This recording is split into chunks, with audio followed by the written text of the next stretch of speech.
Welcome back to our channel. We want to thank you for watching.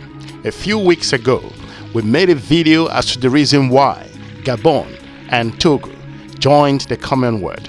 But this episode today is going to be completely different. We shall be examining why ex-French colonies are joining the Commonwealth. I will look at this from the strategic point of view, the geopolitics in the region, and the global importance, and more importantly, why France cannot stay silent with regards to the activities happening in its former backyard. So I will encourage you to watch this video to the end for clarity and better understanding. So without any much delay, let's just dive straight into it. Gabon and Togo have moved to strengthen their diplomatic armory in a bid to ease their reliance on France. They have been admitted to what was originally founded as a club of former British colonies but has been steadily diversifying its composition. These two small Francophone African nations are now the Commonwealth's 55th and 56th members. Rwanda joined in 2009 and Mozambique came into the group in 1995. None of these states had particular past historic ties to the United Kingdom.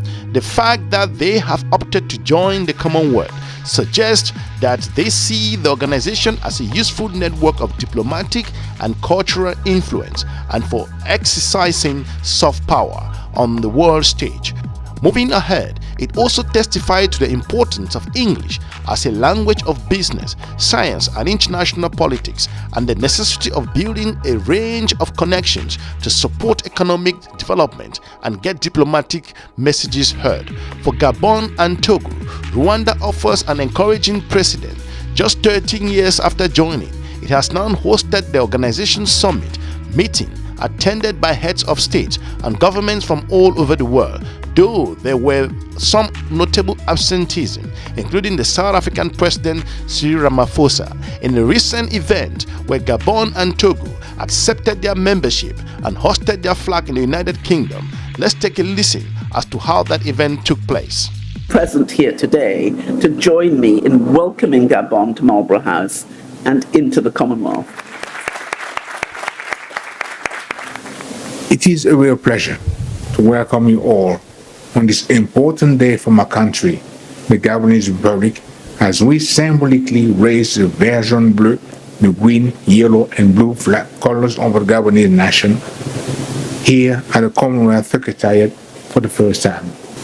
Whether it is sustainable development, caring for the oceans, solving climate change, the circular economy, education, science, promoting democracy and women's and children's rights, stopping the extinction and pollution crisis, or celebrating humanity's cultures and differences, the Commonwealth is a world leader. Long live Togo and long live the Commonwealth. Thank you. We have been working a long yet enriching way since 2014, getting to gradually know each other better and learning to take joint steps towards our goal as things were progressing. I can say today we made it to the end of the path to entry and that we are now ready to journey together, holding one another's hands and heading to more friendship, cooperation and progress from today on. Gabon and Togo entry to the Commonwealth also comes at a time when the relationship between Africa and France has become some contentious, looking at the nature within geopolitics in the region. A growing number of young urban citizens demand an end to the CFA franc currency, which is pegged to the euro, under an arrangement guaranteed by the government in Paris. The French military presence in the Sahel is also controversial, looking at their withdrawal with regards to Mali and other Burkina Faso alongside other countries within the region. So joining the world's largest Anglophones bloc is likely to be popular amongst many young Togolese and also Gabonese that help to modernize the image of two regimes that were for many years perceived as particularly emblematic of the traditionally close relationship between leaders in Africa and also in France, known as La Francophonie. There was a time when such a development would have provoked anger amongst Paris policy makers, fearing an erosion of influence of south of the Sahara.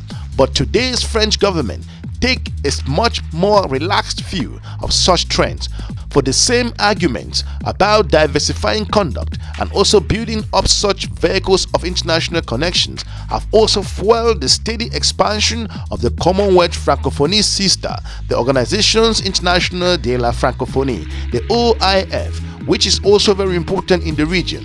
It actually claims 88 member states and governments, including Rwanda, whose former foreign minister, Louis Moshinkiabo, is the Secretary General. Its regional offices for the West and Central Africa are in fact hosted by Togo and Gabon, and its too is growing.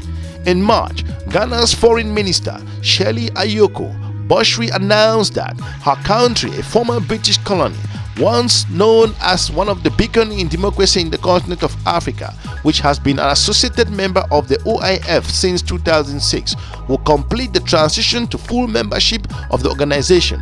Ghana, with strong democratic institutions and dynamic economy, will be one of the growing numbers of countries that are full and active members of both the Commonwealth and also Francophonie for solid diplomatic and practical reasons.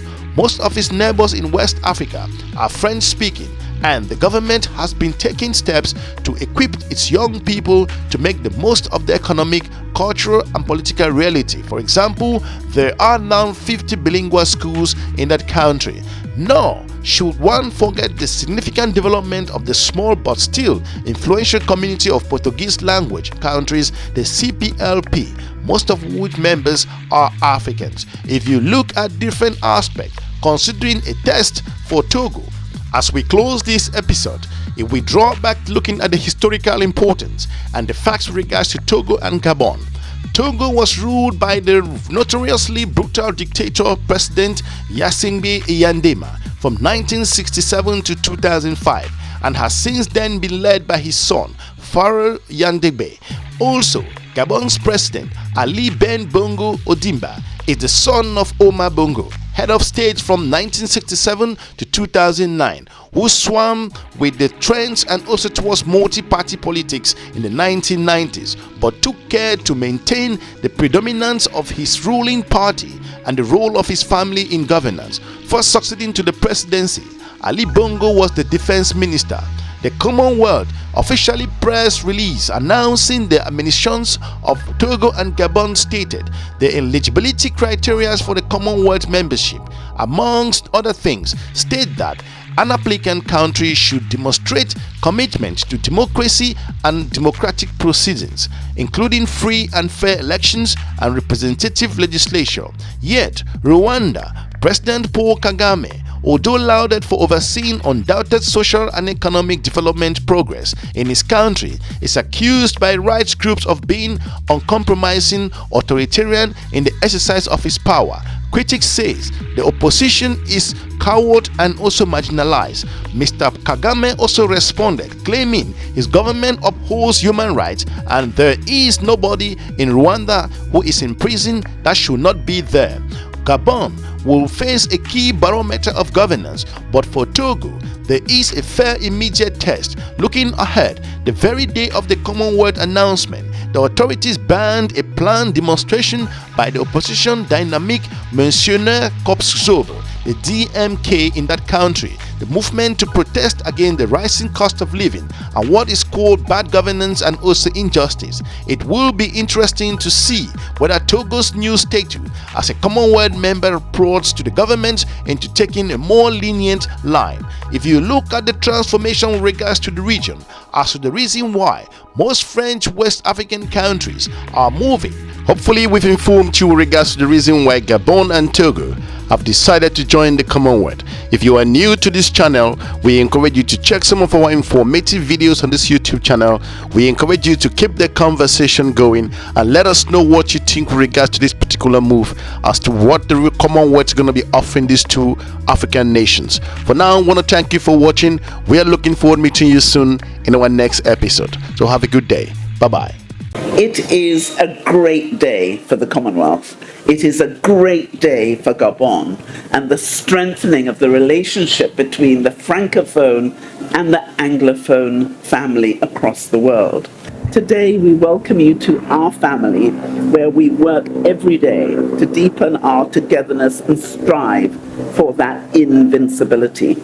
Welcome to a unique and special group of nations which are committed to doing their best to uphold shared values and help one another. And on this special day, as our Commonwealth family present here today, to join me in welcoming Gabon to Marlborough House and into the Commonwealth. It is a real pleasure to welcome you all on this important day for my country, the Gabonese Republic, as we symbolically raise the vert, jaune, bleu, the green, yellow, and blue flag colors of the Gabonese nation here at the Commonwealth Secretariat for the first time. Whether it is sustainable development, caring for the oceans, solving climate change, the circular economy, education, science, promoting democracy and women's and children's rights, stopping the extinction and pollution crisis, or celebrating humanity's cultures and differences, the Commonwealth is a world leader. The Commonwealth, as we witness here today, is growing and evolving as a multilateral organization beyond historic ties and linkages. The Commonwealth is meant to be a place for everyone who shares our common values and hopes. It symbolizes what we can achieve together, because no one can achieve any meaningful thing on their own. Today we welcome Togo into our family home, where we work every day to deepen our bonds and abilities to conquer the challenges we face together. We welcome you, we welcome Togo to Marlborough House, we welcome all of you to the Commonwealth. Long live Togo and long live the Commonwealth. Thank you.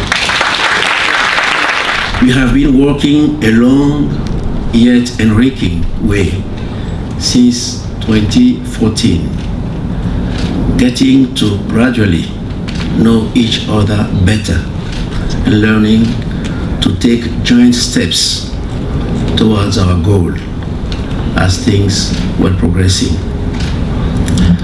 I can say today we made it to the end of the path to entry, and that we are now ready to journey together, holding one another's hands and heading to more friendship, cooperation, and progress from today on.